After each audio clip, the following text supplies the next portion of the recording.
welcome to Holistically Speaking. I'm your host, Marala DeVoe, and I'm excited about the show that we have in store for you today. We have a wonderful panel who's going to be sharing all of their expertise on allergies. I also want to tell you about our show next week because you'll definitely want to tune in for that one. We are going to be having an expert on Lyme disease, so we'll be live Sunday at 2 o'clock. Our show today, I am delighted to have Emily Irwin, who's an herbalist. Thank you for joining us, Emily. And Dr. Molly, thank you, Emily. I was like, who am I? Molly Fleming, who's a naturopath and a licensed acupuncturist, and Dr. Heather Rice, who is a chiropractor. Thank you all for joining me. So I wanted to kind of preface our discussion on allergies by just stating that allergies are an immune system reaction, right, to something that really should not be harmful, like pollen or ragweed. But, you know, the body reacts in a really kind of sometimes even violent way to something that really should be innocuous, right?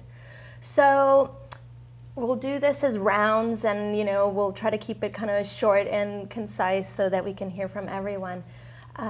So let's start with you, Emily. Sure. I'd love to hear from each one. What's your perspective on what are the underlying causes for this immune system reaction to things that should not be harmful? Well, there's, I sort of see it from two angles, and one is from the immunity, which is a more systemic situation where a hyperactive immunity is overreacting, like you said, and it's causing rashes or congestion or things that should be managed by the immune system. And then I think also locally, actually at the sinuses and the periorbital area and the eyes, what is going on there with the tissue? Is it inflamed? And so there's sort of two phases of this allergic response. And the first one that the immunity is putting out is pro-inflammatory, and it's vasodilative, and that's where the symptoms are coming from. And then the second phase that we sort of hope to enhance is it's healing to the tissue and to the mucosa, and it's sort of the cleanup crew. And so they're both part of the immune system, but they're out of balance. And so that's what we're working with herbs and allergies.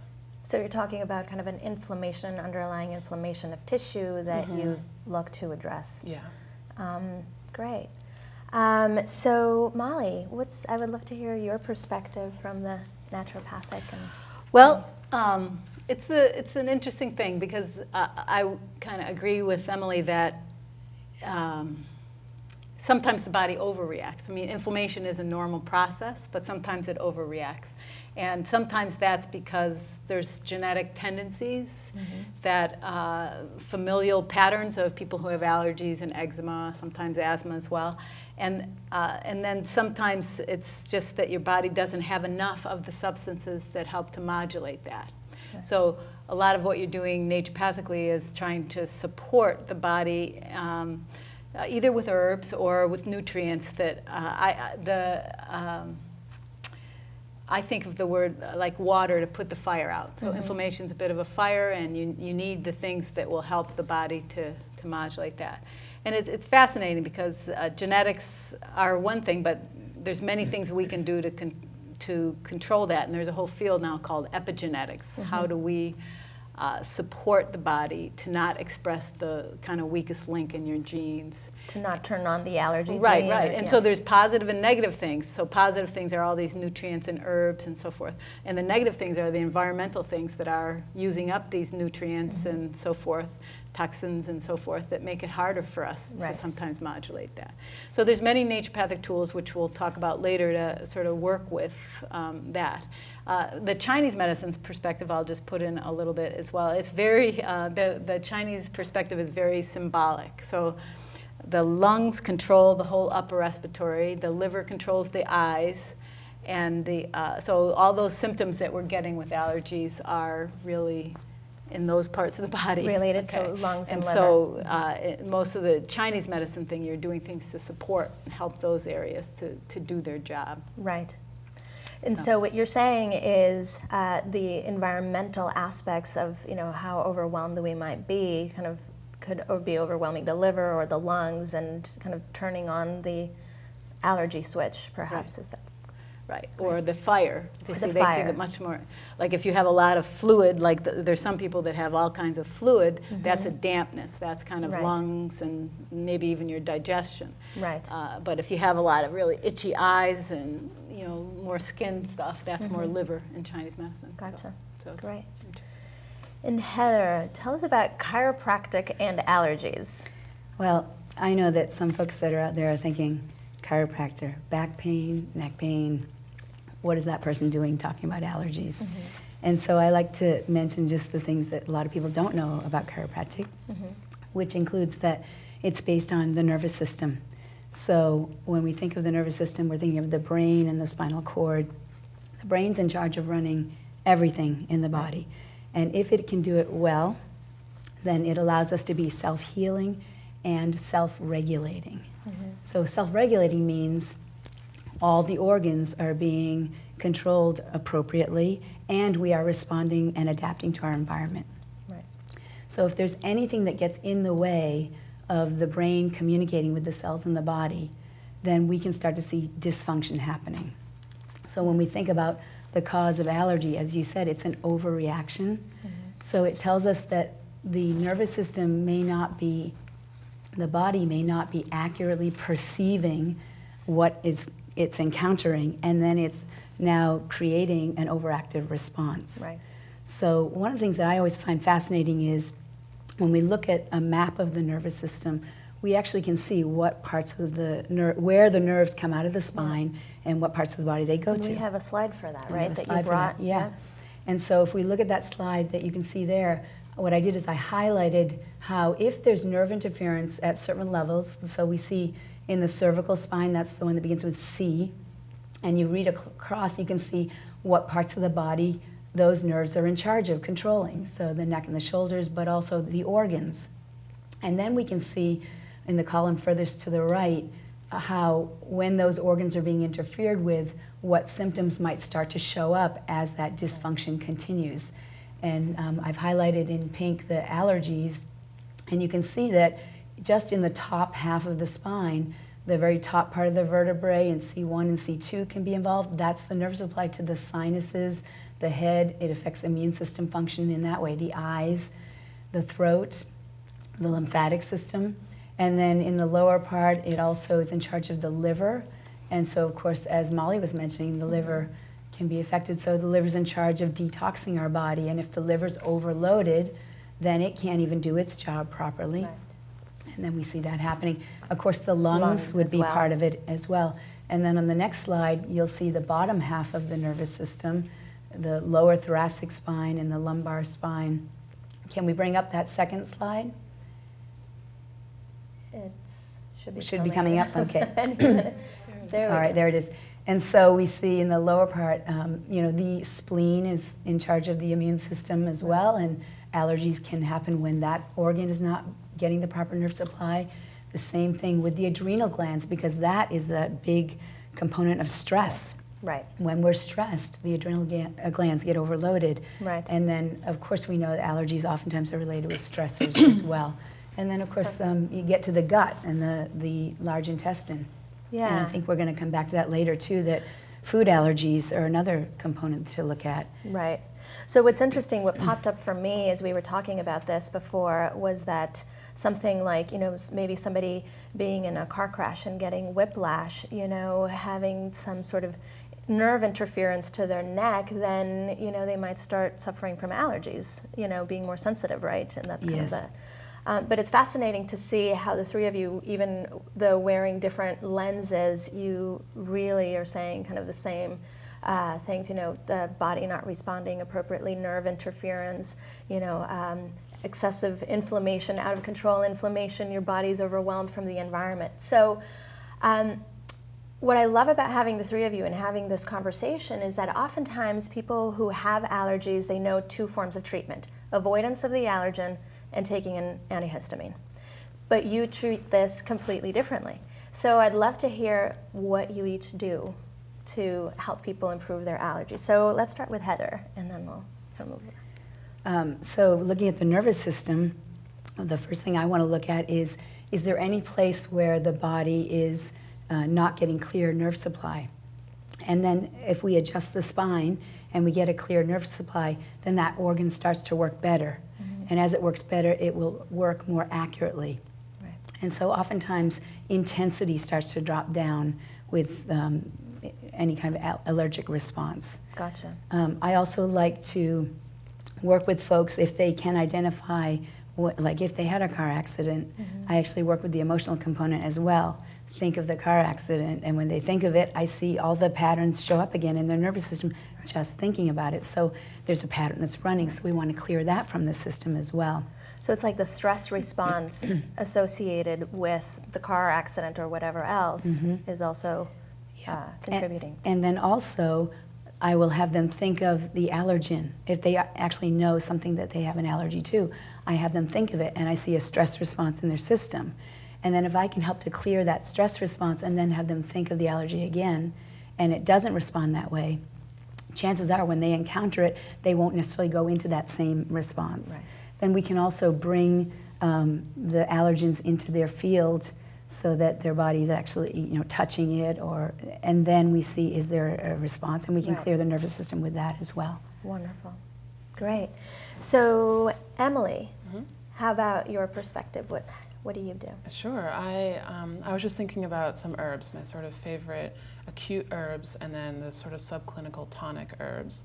And the acute, I was thinking goldenrod, which has a vast diversity and density of bioflavonoids, which is just sort of systemic anti-inflammatory, which helps our tissue and our liver deal with this heightened sense of invader and deal with getting rid of the metabolites that are getting passed off through our liver from our immune system.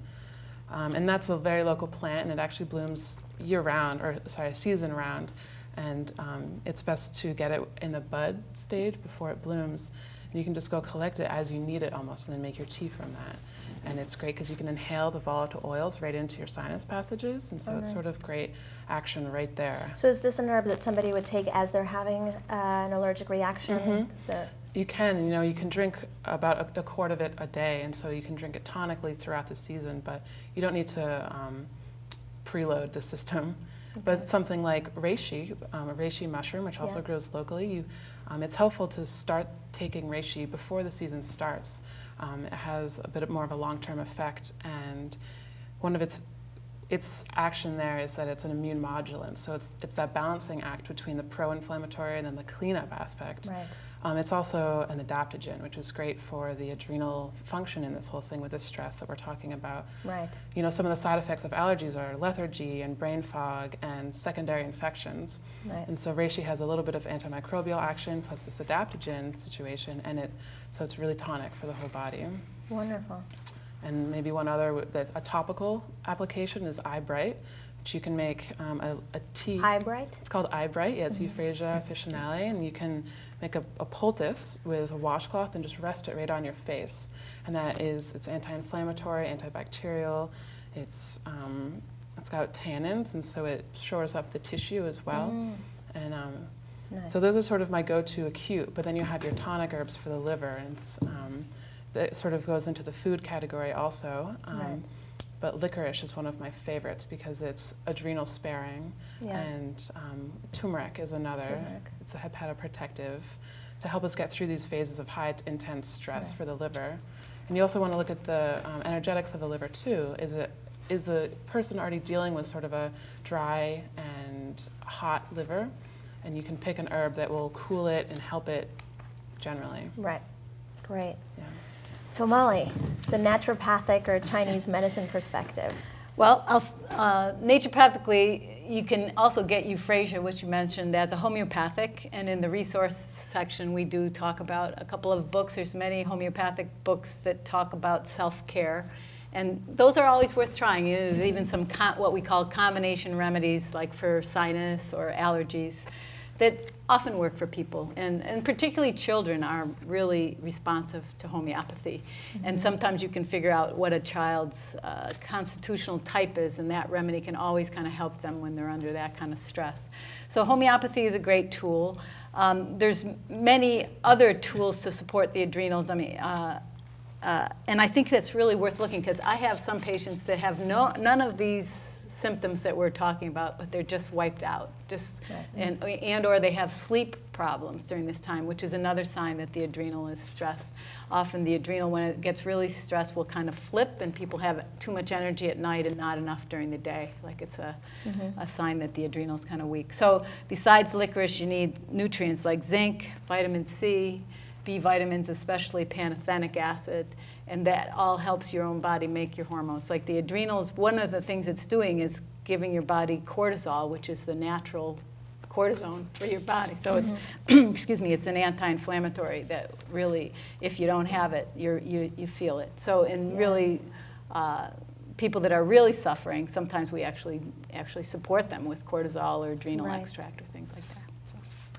Wow, it's fascinating because, you know, I actually have to say I used to suffer from allergies severely, and, you know, I've been kind of working on myself over the years. I was like, oh yeah, I've done a little bit of that, a little bit of that, a little bit of that, and it obviously does work out. When I was talking to each one of you separately preparing for the show, you each mentioned something to do with food and nutrition.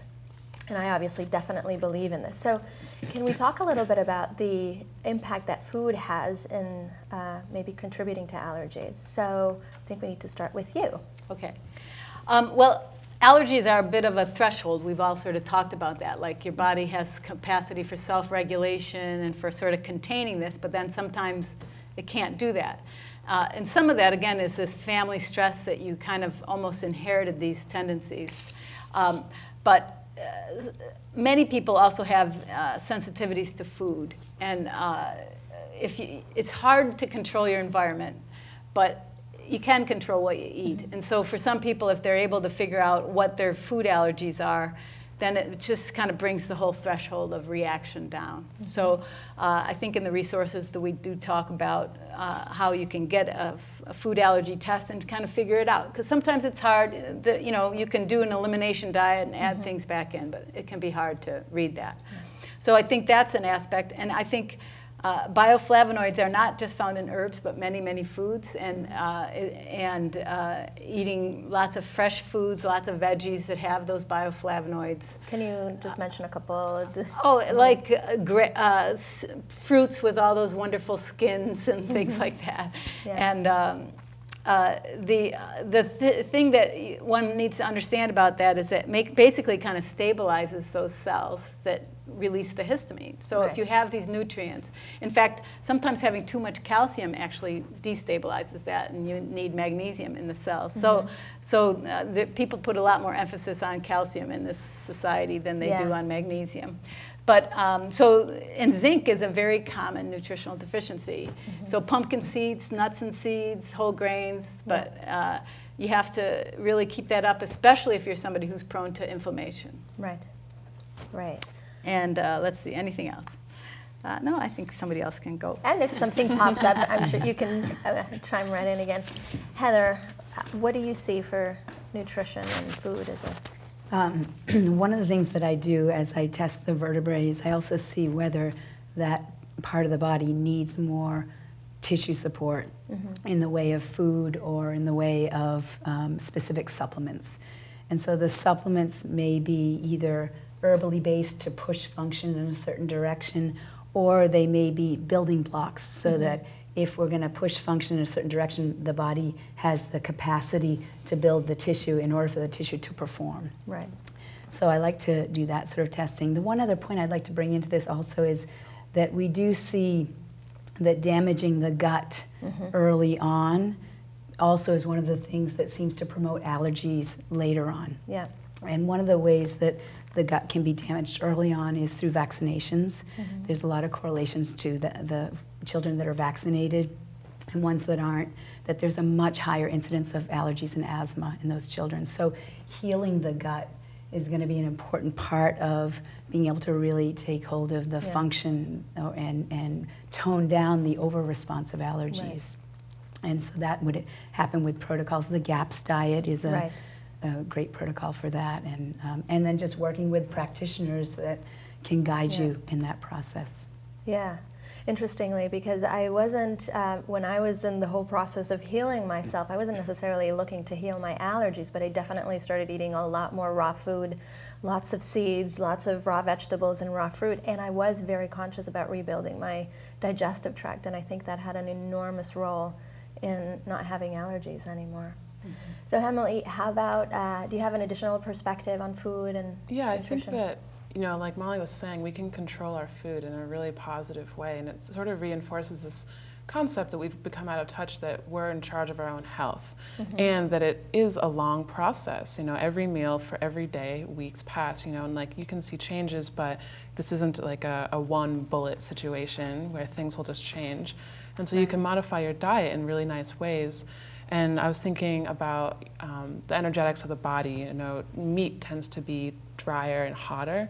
So if someone is dealing with a dry and hot condition, you don't want to have them eating tons of meat. And you go in the more raw direction, or the more well-cooked grains, well-cooked beans, things that won't cause additional inflammation elsewhere in the body, which is the last thing that we want. And then I guess I could say more specifically, mushrooms would be my, adding to the diet mushrooms, shiitake, cordyceps, reishi, and then other things that are liver tonic, which is yellow foods basically, and then foods that are very high in bioflavonoids are the purple foods, sort of how I think of it. I tell my clients, like, don't make a list based on color, like pick one purple thing, one green thing, and go from there. And I think that that is a great way to get your health into your own hands. Right. We tell children eat the rainbow, but we need to eat the rainbow as well. The last thing we all have to say about inflammation, though, is the sugar really is pro-inflammatory, and so that's a hard one for many people to deal with, especially in the summer when it's hot and you want to drink things. It's pretty hard for a lot of people to bring down that, because it's definitely pro-inflammatory. Well, and I think two of the things that are very kind of congesting and pro-inflammatory, sugar and dairy, and a lot of people don't make a connection that maybe their really hypersensitive allergy reactions may have a lot to do with sugar and maybe excess dairy consumption. Would you kind of agree with that? Or? I would, and also just all the preservatives and additives that are in foods that overwhelm us, and if there is any leakiness in the gut, then healthy foods are getting through in bigger particles than they should, and then that triggers the body to say, I don't know what that is, that's dangerous. And by the way, that looks a lot like your own thyroid or your own, and then we have autoimmunity, which is another whole topic. And the GMO components in foods, that's changes it so that our bodies aren't identifying what would have been a natural food. And then we have the over-responses related to that. So it's a huge conversation. It's a huge conversation, and it's a huge chain reaction, I think, So why don't we look at the resources that you each brought, and then we can kind of continue with the conversation a little more if, any additional things come up. So, Molly, we have some things that you want to share with our viewers. Can you tell us a little bit about these? Well, if people wanted to see what a food allergy test looked like, I just wrote down names of a couple of companies down there, US Biotech and GDX, and I think Heather said she uses Cyrex Labs. Lab. You can just kind of see what that's like. It's a blood test, and it's a simple thing. And then I think we also put down a couple books. That would be the next Well, and the top two, those are your websites. Oh, that's my website, mollyfleming.com, and Health Resolutions. That's your practice. I'm right on Main Street in Burlington. Yeah. Okay. And then the next slide, you have the books. I just put the name of two homeopathic books, there's a book that describes the adrenal gland. It's a great book by a naturopath called Adrenal Fatigue, 21st Century, James Wilson, ND. So that's what I put down. And that Homeopathic Self-Care by Rob Ullman. And Judith Reichenberg. And that's like a home reference. Yeah, there's many homeopathic books about self-care, and each one would have like a section on allergies that would talk about the different homeopathic remedies that one could use. Excellent. And Emily, can you tell us a little bit about this website? Sure. That's I can be contacted there, and it's the name of the school that is in Montpelier. It's Vermont Center for Integrative Herbalism. And you can access a lot of information at this website about local events and classes that the school offers. Wonderful. And also you can see student herbalists and professional herbalists there. Perfect. Yeah. And Heather, we can't see your link here in the studio, but people can see Okay. your website there. And can you tell us what that link is that you're referencing? Yes, my website is belifeful.com, and the link that I provided is for folks that are interested in that map of the nervous system that we showed earlier. Many people find it fascinating, Yeah. especially if you have other things going on, to Yeah. see how is it linked to the nervous system. So if you just go to belifeful.com/allergy, Yeah. then you'll be able to get access to that. Yeah, they'll be able to download that. And I have to say, you know, because I go to see you, that I have that slide, and it's just so fascinating to look at. You know, you can look at the whole menu and see, oh yeah, that, you know, my neck pain is actually associated with, you know, the allergies or ringing in the ears or like all these. So it's a really fascinating slide to look at. I really recommend that people go download that. So as we wrap up, any additional things like, oh, this thing, I haven't mentioned it. What should people be thinking about as they're dealing with the overwhelm of their allergies? Any other? Well, I would say that because many people don't think of the nervous system as related to it, that it would be important to get that checked out. And also just to recognize that if you do have nerve interference in your spine, it doesn't necessarily have pain associated with it. Oh, good point. Yeah. You know what's something that pops to mind for me, just knowing of all the benefits that I've gotten from it, along the lines of rebuilding the digestive tract, is eating fermented foods and taking probiotics. I think that, you know, we've all kind of created so many issues for our immune system through taking antibiotics and stress and, you know, everything that's impacted our digestive tract, that we can all benefit from adding more fermented foods into our diet and really actively rebuilding our intestinal flora. And so, Molly, with adrenal fatigue, is there something? There's great over-the-counter. They're mostly safe. The only herbal combinations. There's one called Herbal Adrenergize. There's Gaia, and a couple other companies all have these things. Yeah. Anyway, what I would just say, if you take one of these things and you feel overstimulated, then you're already in this kind of phase of compensation. Right. But other than that, licorice and some of these herbs, the only hesitation with licorice is people that have high blood pressure. Right. So, Yeah. but otherwise, there's many things that will kind of tonify the adrenal, and it's really worth doing. People Yeah. will feel much better. Yeah. And Emily, where do you suggest that people go for some of these herbs and teas that you mentioned? Well, you mean a specific provider?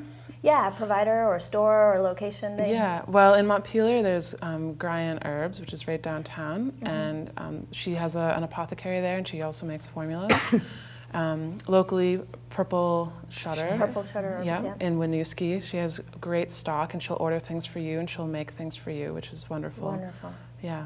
Great. I just last wanted to say, allergies reminds me of this nature deficit disorder condition that we talk about it amongst herbalists in the school, but it's sort of, maybe it's not a new disease, but it's certainly indicative of perhaps a larger American situation. Right. So. Well, thank you all so much for coming. I'm just so happy that we've had this show, because so many people who are overwhelmed with their allergies, they feel there's nothing that they can do but cope and, you know, deal with it. So thank you so much for sharing all of your wonderful resources, and obviously people can contact you through your websites. And thank you for joining us. Please join us next week when we'll be talking about Lyme disease and what you can do about that. Till next time.